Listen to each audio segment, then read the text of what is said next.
Yo, as an 18-year-old who's basically grown up on a steady diet of reality TV drama thanks to my aunt forcing me to watch marathons of The Real Housewives during family gatherings, I gotta say, the drop of Season 10 taglines for Real Housewives of Potomac has me absolutely buzzing. These opening credits one-liners are like the ultimate shade-throwing appetizer before the main course of messiness hits Bravo screens.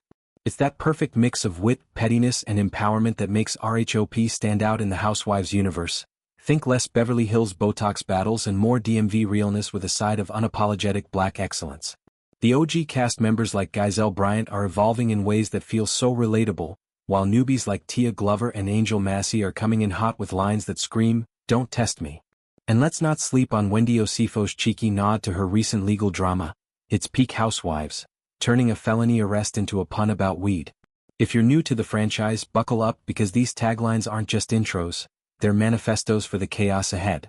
Starting with the queen herself, Gizelle Bryant, who's been holding it down since season 1 as the sleek, spiritually attuned fitness mogul who's navigated everything from messy divorces to shady business ventures. Now at this stage in her life with her 3 daughters, Grace, who's 21 and probably out here living her best college life, and the 19-year-old twins Adore and Angel, who are no doubt turning heads on campus, Gizelle stepping into full empty nester mode. Her tagline? When the nest is empty, it's time for naked, grown and sexy. Oh man, I can already picture the slow-motion strut in those opening credits, Gizelle in some luxurious silk robe slipping off her shoulders, channeling that liberated post-kids energy. It's not just sexy, it's empowering. Gizelle's journey on the show has been about reclaiming her power after years of putting family first, from launching her G3 apparel line that slays athleisure to her endless quest for love that keeps us all guessing. Who could forget her roller coaster romance with that sheriff or the endless tea-spilling sessions at her infamous prayer brunches? This tagline signals she's done playing small. Season 10 is gonna be Gizelle Unchained, probably hosting wilder parties and dating with zero filters. As someone just hitting adulthood, I live for this vibe. It's like a reminder that freedom after the nest phase is the glow-up we all aspire to. Then there's Stacey Rush, the relative newcomer who's already stirred up more pots than a Thanksgiving dinner gone wrong. Last season she was knee-deep in allegations that she straight-up hired TJ Jones. Yep, that TJ from Married to Medicine, to fake date her for the cameras, which she vehemently denied, calling it all lies and smoke. Fast forward, and she's back with her ex-husband Themo Rush, trying to rebuild that bridge while insisting she's been nothing but transparent since sliding into the cast. Her tagline borrows from the legend Maya Angelou, "Some people believe the lies but still I rise." It's a clapback wrapped in poetry and I respect the literary flex. Stacey's got that Southern belle polish with a Potomac edge, always dressed to the nines in pastel power suits that scream, "I came to slay not play." But honey, the receipts from last season? They were not kind. From the awkward double dates to the explosive group chats blowing up over her boyfriend drama, Stacey's authenticity has been under the microscope. This line feels like her armor going into season 10, a declaration that no matter how many whispers or side eyes come her way, she's rising above it all. Will it hold up when the cast grills her about that TJ mess or her quickie reconciliation? Only time will tell, but I'm betting on more tears, more confrontations and Stacey serving looks that could cut glass. In a franchise full of manufactured drama, her insistence on truth, or what she claims is truth, adds that juicy layer of, is she or isn't she? Tension that keeps us glued. Now let's talk about Dr. Wendy Osifo, the PhD-holding powerhouse who's equal parts professor, mom and unfiltered truth-teller. But the timing on her tagline couldn't be more Potomac if it tried. Just days before this reveal, Wendy and her husband Eddie got hit with a bombshell arrest on October 9th for multiple felony fraud charges. Details are still unfolding, but it's got the internet in a frenzy, speculating everything from business dealings gone wrong to shady financials tied to their luxe lifestyle. Instead of ducking or hiding, Wendy's leaning all the way in with her line, "I put the high in higher education." See what she did there? It's a sly shout-out to Eddie's cannabis venture, Happy Eddie, that line of wellness products that's been a recurring plot point on the show. Cheeky?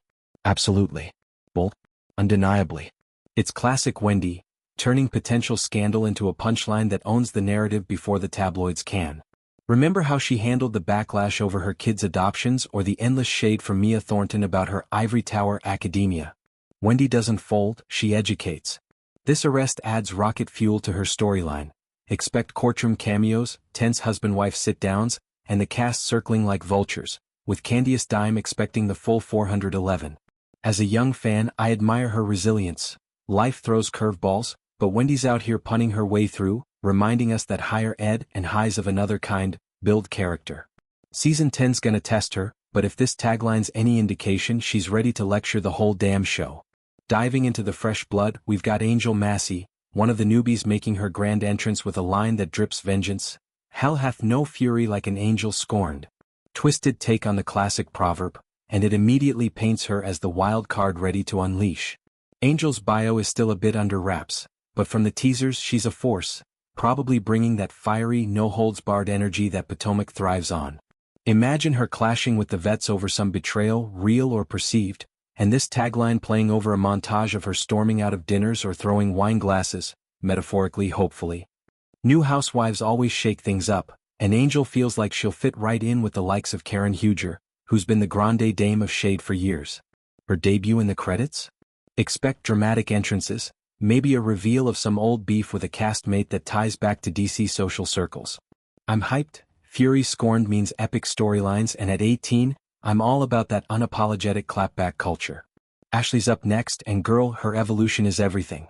After years of navigating a rocky marriage to Michael Darby that played out like a bad soap opera, age gap drama, infidelity rumors, those creepy nanny allegations, Ashley's finally free. The divorce is official and she's blooming anew with, "This cherry blossom is ready for her second bloom." Potomac's cherry blossom reference is so on brand, nodding to DC's iconic festival while symbolizing her fresh start. Ashley's been the underdog, from launching her boutique to co-parenting two adorable boys amid public scrutiny, but this line screams confidence. Picture the visuals: Ashley in a flowy gown amid pink petals, toasting to single life. Season 10 could see her dating wild, clashing with ex-friends over loyalty, or even mentoring the newbies.